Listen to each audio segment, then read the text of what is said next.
అందరికీ నమస్సులు.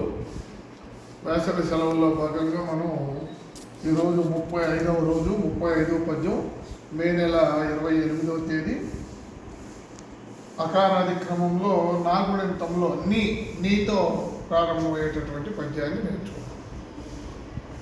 నిలిచి నీళ్లు త్రాగ నీరు కారు బ్రతుకు పరుగులెత్తవో ఈ పాలు త్రాగ పరుగు నుండే పుట్టే నరుని నాగరికత వాస్తవము నార్లవారి మాట.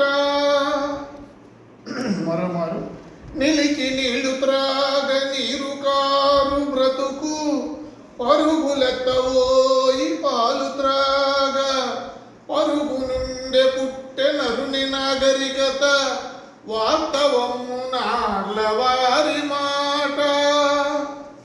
దీని భావం మామూలుగా మనం సామెత చెప్తుంటారు, పరిగెత్తి పాలు తాగడం కంటే నిలిచి నీళ్లు తాగడం మేలు అని. దానికి వ్యతిరేకంగా మానవుని యొక్క అభివృద్ధిని గురించి చెప్పేటటువంటి పద్యం ఇది. నార్ల వెంకటేశ్వరరావు గారు చెప్పిన పద్యం.